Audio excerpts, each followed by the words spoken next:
Hello, I'm your host Cole Anderson on The Independent Pianist as usual. Today I tried switching the usual format for these performance videos. Usually I start out with my commentary and then move on to the performance, but I just tried reversing the procedure today. This was a suggestion by one of my viewers, so just let me know if you like this format or if you prefer it the old way. I'd be interested to hear. This video is my 7th Schubert Impromptu. I've done them all now, except for the first one from Opus 90 in C minor, so I will shortly be finishing up that one as well, so I will have all 8 impromptus analyzed and performed for your listening pleasure. I've waited a long time to do this impromptu. It is one of the most popular ones, has to be said, and the one that I played first in my journey through Schubert's music. In fact, it was my first Schubert piece. It would be hard to choose whether this one or the famous G-flat major one, Opus 90 number 3, is more popular among students, amateurs, and professionals alike. Despite the frequency with which this piece is played by younger students, it's actually surprisingly difficult to play well.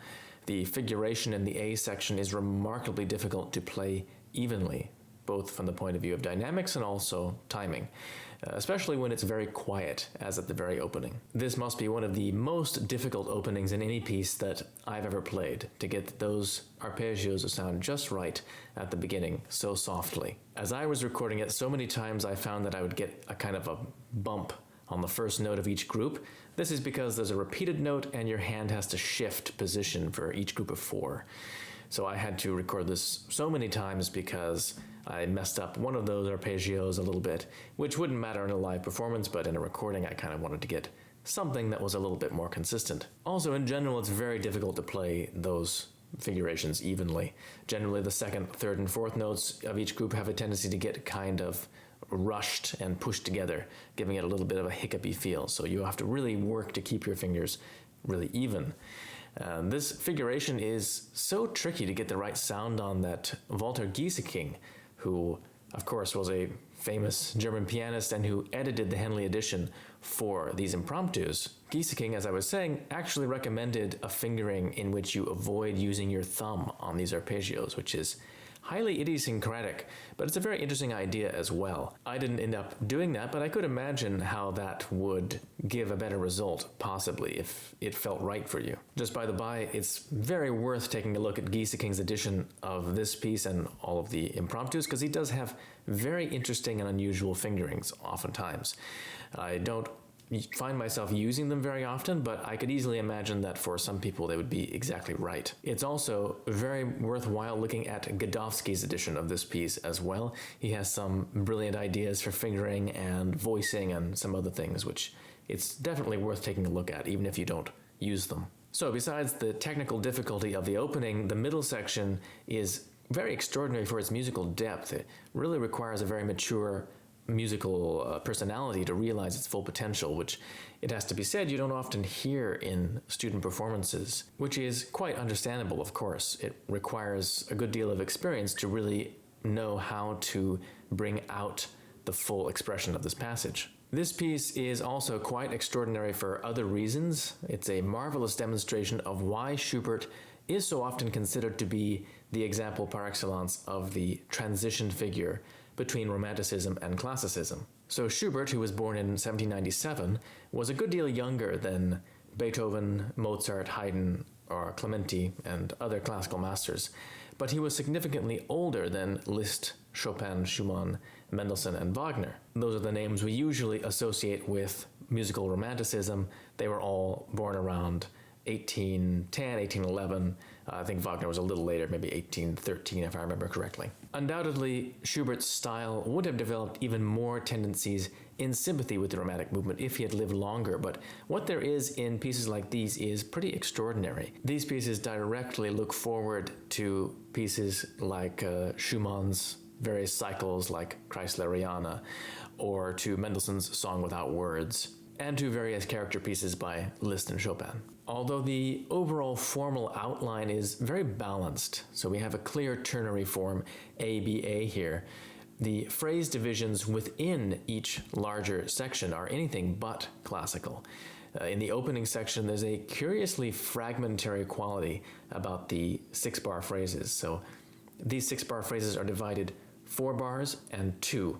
4 bars of arpeggio and then 2 bars of chords. So it gives the music a curiously kind of off-center fragmentary quality. Harmonically also, Schubert wanders here. So we start in A-flat minor, and then we move by thirds to C-flat major, B minor, then back to A-flat minor, and then Schubert shifts into A-flat major for the entire rest of the opening section. So only the first third of that opening section is in A-flat minor, kind of wandering between these keys, and then the rest of the opening section is in A-flat major.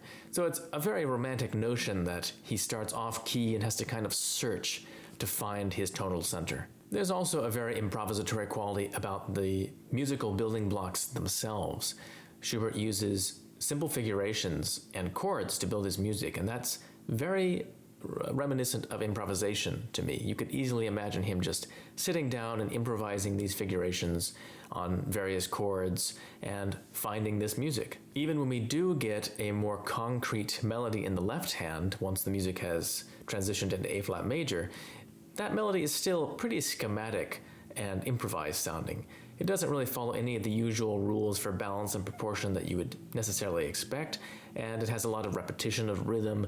It really sounds like something that could be improvised. So it's really this impromptu more than any of the others, except maybe Opus 90 number 1, is really the most reflective of the supposedly improvised nature of these pieces. Totally subjectively, I feel almost certain that this piece definitely did begin life as an improvisation of some kind. Then once we reach the middle section, we get another kind of big surprise, a huge harmonic jump.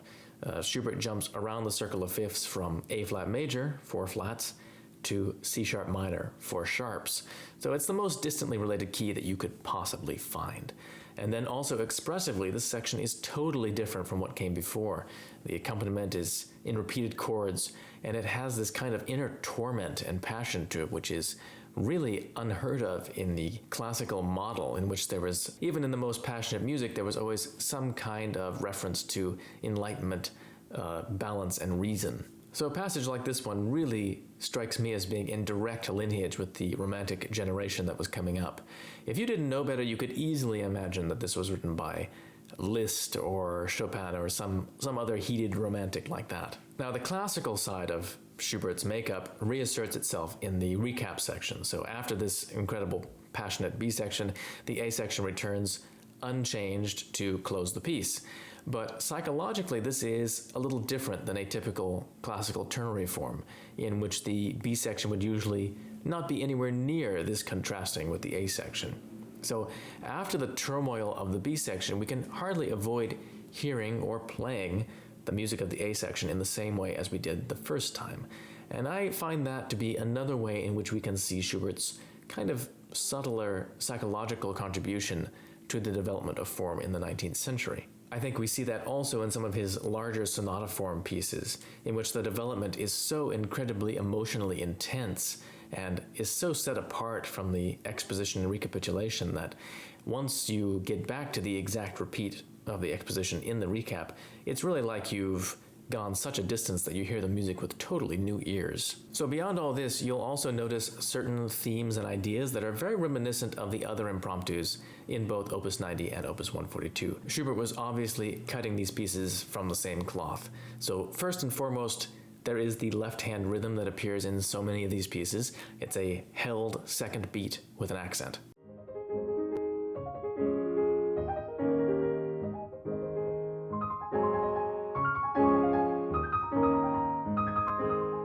This appears very prominently in Opus 90 number 2.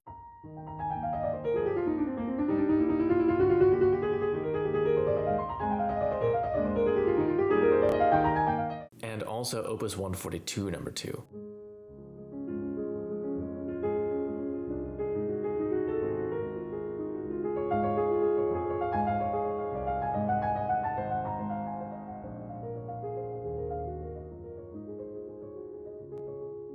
But there are variants of this idea in all of the other impromptus as well. Now there's another maybe obvious connection, which is the insistence on flat keys. So every impromptu is in a flat key, and all 10 major and minor black keys are touched on at some point in these 8 impromptus. And this is kind of interesting because usually classical composers would avoid keys with many sharps and flats, unless they were trying to evoke a particularly poignant or intense mood or emotion of some kind. And that's partly because these keys would sound a little bit odd in the uneven tuning systems of the time. And certainly for other instruments, like stringed instruments, these keys could be very inconvenient to play in. Schubert seems to have been one of the first ones who realized that for a pianist, the keys with many flats and sharps are actually preferable from a physical point of view, at least if you are using the kind of technique that was favored by the Romantics with lots of chords,